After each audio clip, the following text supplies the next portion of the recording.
Hello, everybody. Thank you so much for joining us for the Let Me Introduce You podcast. This is episode number 12. I am Jen. This is Adarian.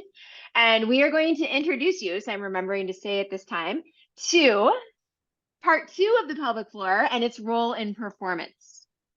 So last time we talked about the pelvic floor and kind of its structure. And if you didn't listen to that episode, I think it was episode number 9. So I'd go back and you can double digits. I know, it was like 3 episodes ago. I forgot that we talked about it. But what does the pelvis do? Like what is its function? And one of its main functions is to support the upper body, right? You asking me? Yeah, I'm asking you. This is what the research says, but like, you know about to blow this up already, right? You know about to blow this up. Because I think we should approach it from a different way. Okay. I think because, people talk about support, but, it's like if these things weren't there, right? Say these muscles weren't there. Right. Your innards wouldn't just fall out of you. Right. Because everything is wrapped in a tissue and encased in something to hold things in place. So if these things weren't there, at best, I think you might have some bowel issues and some urine issues at best, because I think the pressure they provide, I don't think it's a support issue. I think it's more of an upward pressure issue. Well, and I'm saying it supports the upper body because the upper, like the torso provides pressure to the pelvis, right? I mean, it does. Yeah, but I wouldn't, this how I look at it. Just how I look at it. Okay. Like I said, I was gonna blow this up today. Oh yeah. I'm working on this. Yeah. I know. So this becomes a thing, and let's look at the body. Okay. You have a left half and right half. Mm-hmm. Right. What connects the left half to the right half? Once you drop below your belly button. So once you get to the pelvis, what connects the left half to the right half? We've got your pubic symphysis and your sacroiliac joint and your anus. Okay, but what connects? See what I'm saying? So you have these because you have joints in it. So you have this Pevis joint, right? And then you have these other joints. So basically, you have this complete left half, this complete right half. Yep. And so then you have this weak linkage up front at the Pevis symbus. There's a fair amount of movement through there, yeah. Yeah. So these halves, and then if you go back to this other joint at the hip, you have this other joint that could. I mean, without that, these things just kind of fall apart. Right. So I think, and like I said, it's not really a support issue. I think it's a hold together issue. Okay. That we can go from a single unit to a double unit. Right, the bipedal legs.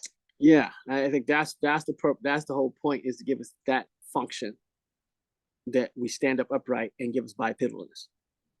Okay, I can get behind that. That's because other animals stuff hang where? Because they're on 4 legs, everything just kind of hang. They hang into their chest, and they just hangs. Interesting.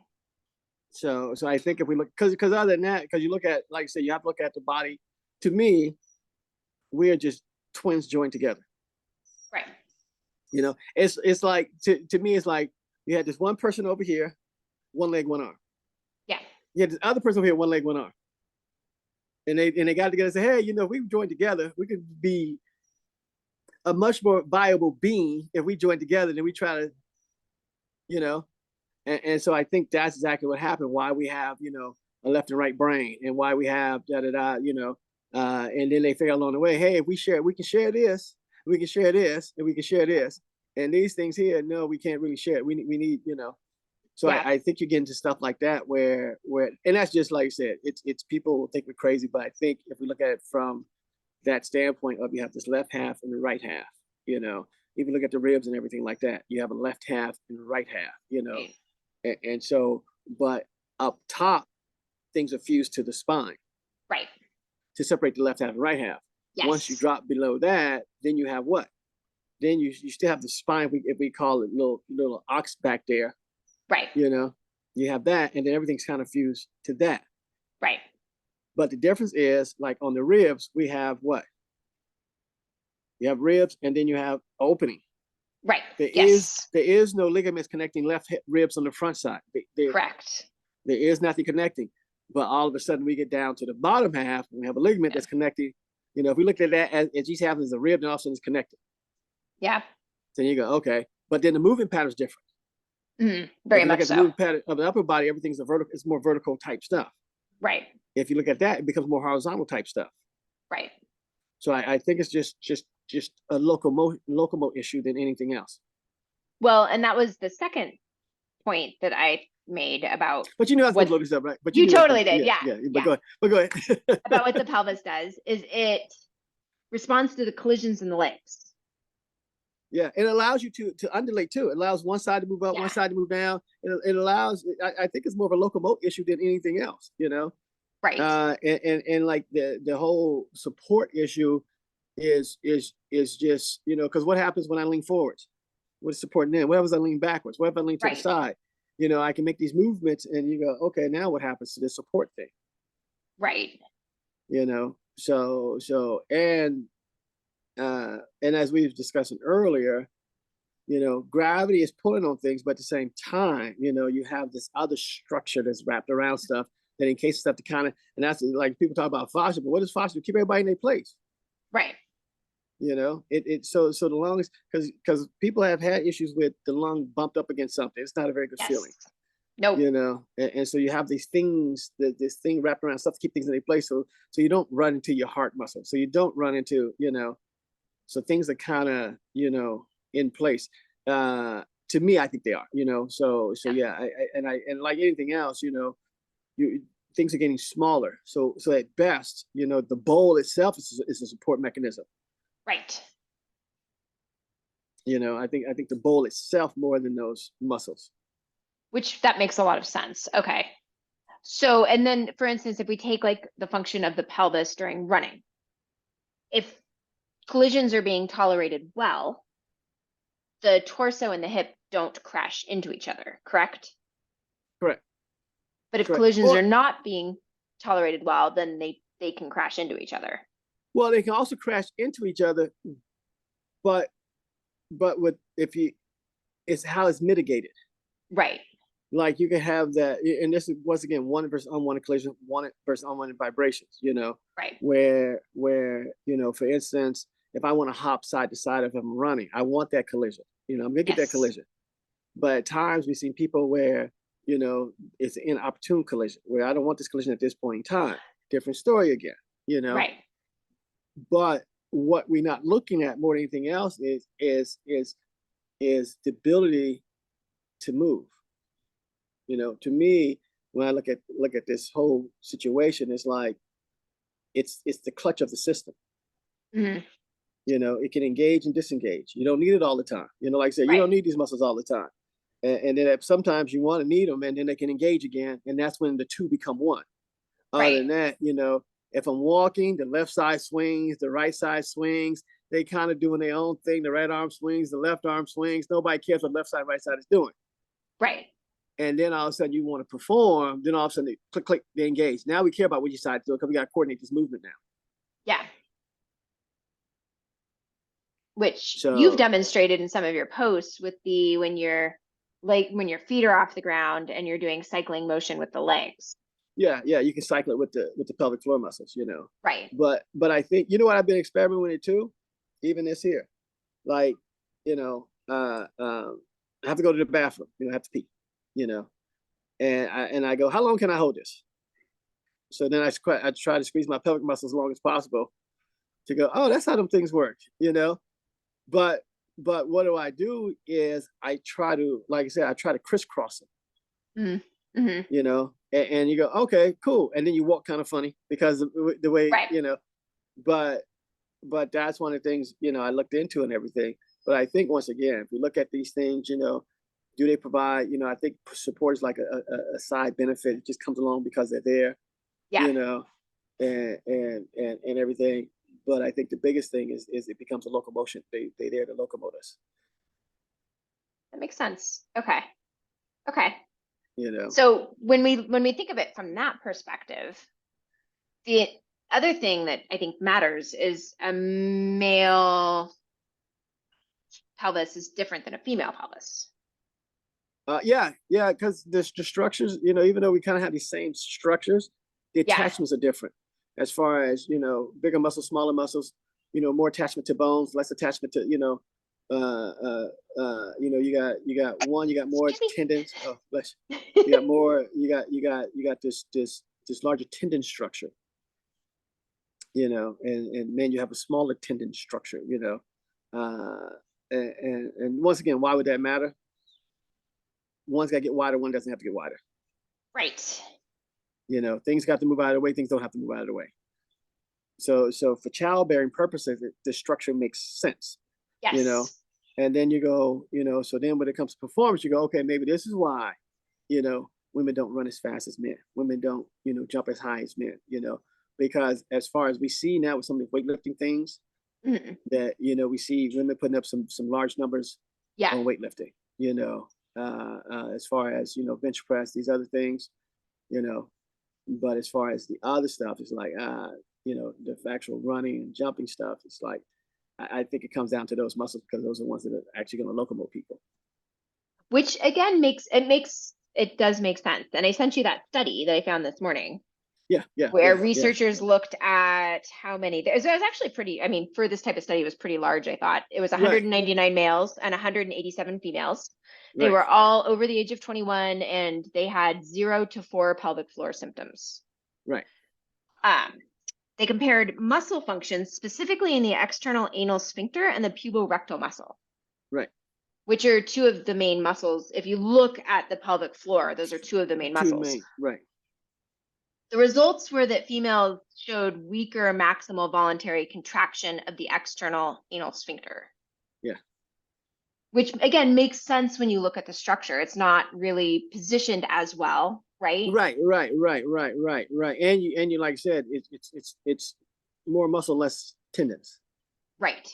And you see more tendon structure around. I think around the female anus, you see more tendon structure.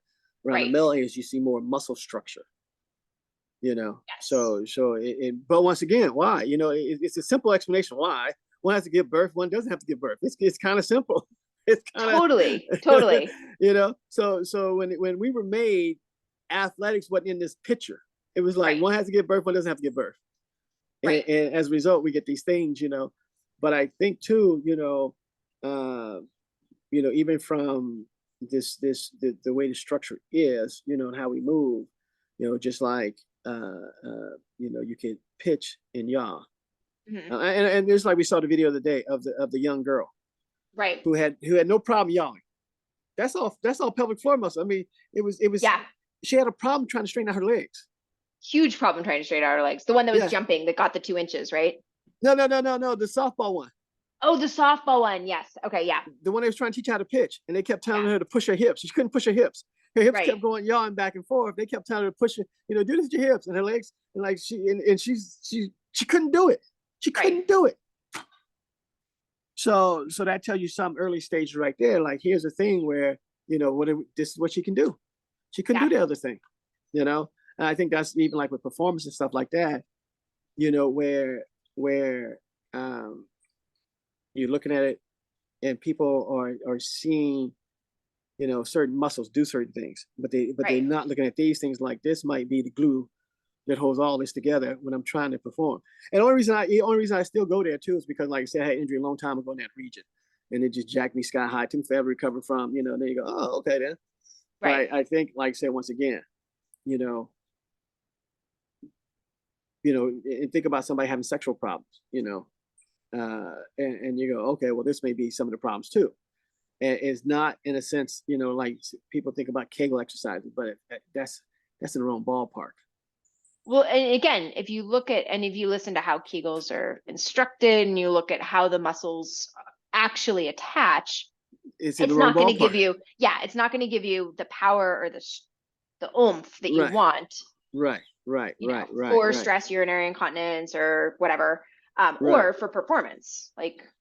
So well, I think the other part too is, like, a lot of times you hear me say anus and pelvic floor muscles, because you can set pelvic floor muscles without the anus, but with the anus, it's a whole different ballgame.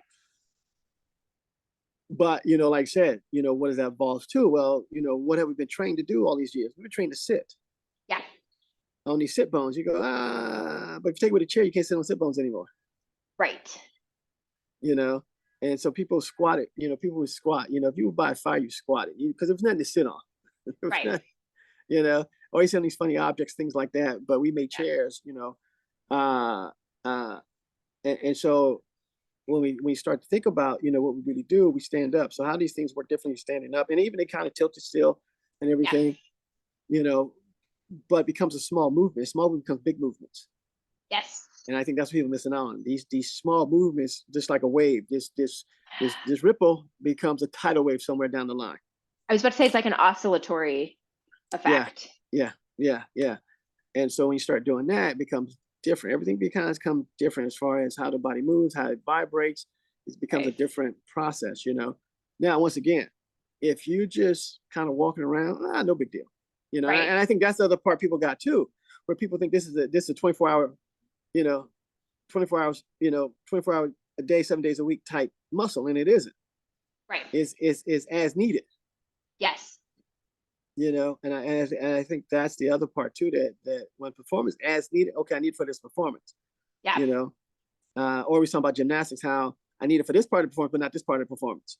Right. But it's not, I need this thing 24 hours a day, 7 days a week type muscle. Right. You know, so those become some other parts to it about just about performance, ability to turn it on, turn it off as needed. And I think the other part too is, you know, when there's a dysfunction down there, because just think about, because I don't, doesn't the piriformis run in there somewhere? Yeah, I mean that's the sciatic nerve, right, comes right underneath the ischial tuberosity and exits out, which is why that, yeah.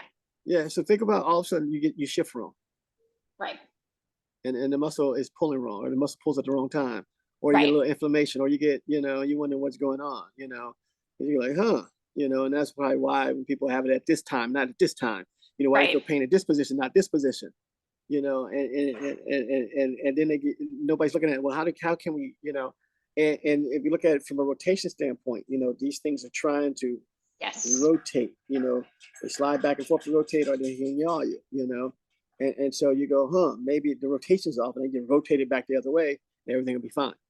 Right. You know, and so, but we may get into situations where, you know, I you know, even like holding breath may be a problem. Because I don't think you should hold your breath. I don't think you should. I think the pressure's too much again. You know, because when you hold your breath, things stop moving. Right. just stop moving, you know. So we got to think about that whole process, just breathing, how it helps push things around and move things. All of a sudden, that's moving.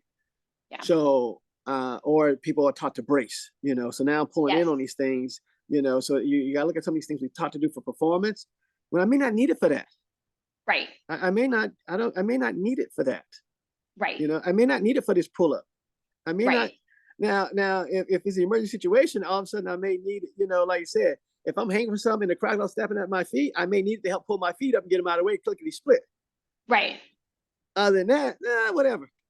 Yeah. So I think that becomes the other part too, is how people try to, you know, some of these things we try to do, what we call core, you know, and you go, but that's not core, you know. Yeah. But if you work from here, it is the core. It is the center. You know, if you work anus out, you hit the core now. Right. So it's just switching, and I think how people think about this and the terminology and everything, and then we go a long ways, and they're like, oh, okay then, you know, versus this hodgepodge of pelvic floor exercise. You go, show me the actual exercise. Show me, you know, show me the actual exercise. You know, when you know you can do that if you walk, you can, you know you can work the, you know you could. You know, so it'd be interesting to people to know, like, you know, you can work those muscles when you walk, right? Okay, cool. So yeah, and then you get to other things, you know, you know, even why some people may have poor sexual performance, you know, because what are people told? Thrust your hips. No, don't thrust your hips. Move your pelvic floor muscles. You know, it's like, don't do that. Don't do that. That's not gonna go well. You know, it creates an unwanted vibration, unwanted collision. It's not gonna go well.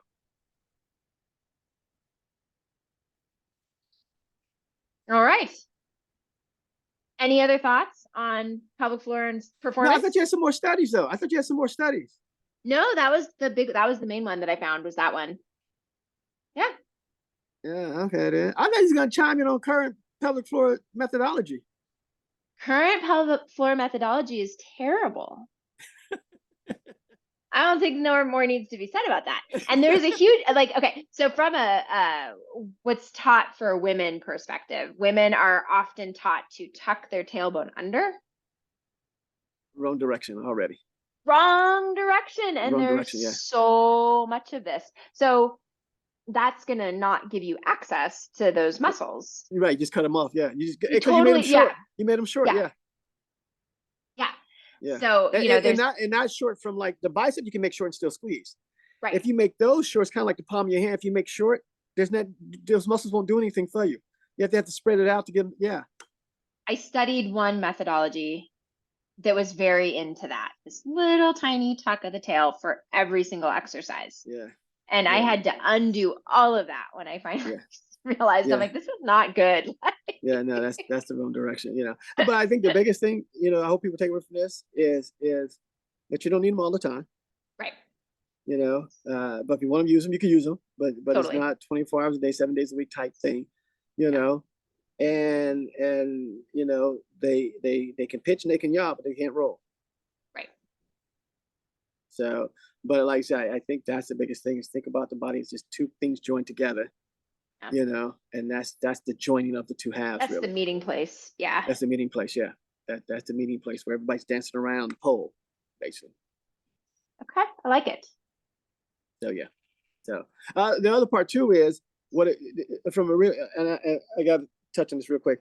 The other part too, from a performance issue, the other part it does is allow you to put pressure to your feet, which is the biggest thing. Which helps you navigate collisions. Which helps you navigate collisions, helps you move, because other than that, you tend to move. Like I said, if you're not performing, if you just want to walk along, swing your legs back and forth, whatever. But if you really want to perform, run fast, jump high, you got to put pressure to your feet, and it allows you to do that. And you can feel this, like if you're standing and you bend your knees a little bit and you start to change the position of your pelvis, you'll feel where you suddenly get more pressure in your feet and less pressure in your feet. Yeah. That's like if you're falling off of something, a 10-foot high building, and you don't want the pelvic floor to kick in. You don't want it to kick in. Right. Because it's going to bring you to an abrupt halt. So like I said, it's not all that. I don't need this thing all the time. Sometimes, nope, get out of the way. Let me sink as low as possible. Call it done. So yeah. So I think that's the other part too. Because I don't want pressure on my feet at this point in time. I don't want to feel. I don't want to feel the pressure of my feet of this fall. That would be bad. Yeah. So I think that's what people. You know, there's a time, and that's probably the biggest indicator too. There's a time when I need pressure to feel pressure on my feet, and that's where, you know, even like people, how does the body handle all this? Well, because the pressure doesn't. You know, I'm gonna put my weight behind my feet. So I'm not directly above my feet when I do these things. You know, that's even like when walking, all these other kind of stuff. Where's weight normally at? Right. It's not directly above. It gets above, but it starts off behind, and then you roll on top of it. Then you shift. You know. Yeah. So I just want to make sure we touch upon that as and like I said, that's why I still think it's a locomotor issue. Okay. You know, because if you're on fours, you put pressure differently. Makes sense. Yeah. So yeah, that's all I got then. All right, and we have things coming up. We got things really coming up. You know, it gets closer and closer. So we have book club coming up. What, next week? Book club coming up. I think it starts on Tuesday, if I'm not mistaken. I have to double check, but I think it's Tuesday. Next week, right? Yeah. Or this week? Oh, next week. Next week. Yeah. Yeah, next week. Yeah. Okay, so Tuesday next week we start that. Yeah, because the 19th, right? Yeah. Yeah, the 19th. Yeah, it's Tuesday. Yeah. All right, so we've got that coming up. And then we have Vegas. Yeah, Vegas. January 12th through 13th. January 13th, Mandalay Bay. Gonna be a cool spot. Yes. And then we got Amsterdam dates now, right? We have Amsterdam dates. Yeah. April 24th. April 24th, I think is what I wrote down. Yep. Yeah. So we got dates coming up and stuff like that. So yeah, a lot of exciting stuff coming up. We got the book coming out.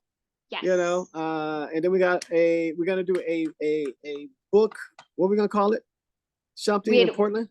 We're doing a workshop related to topics in the book Let Me Introduce You. And we're gonna cover collisions, pressure, pairs, and rotations. Cool. So if you are in the area, join us. Right. And we're gonna do more areas too. We're gonna do more areas. Yeah. We're starting off in Portland. Yeah. A lot of things coming up. Cool. Yes. Cool. All right. So that wraps up number 12. If anybody has any thoughts, comments, suggestions, feel free to drop them in a chat or DM us. We are always open. Always open. Stop lifting them heavy weights, people. All right. Thank you. Bye.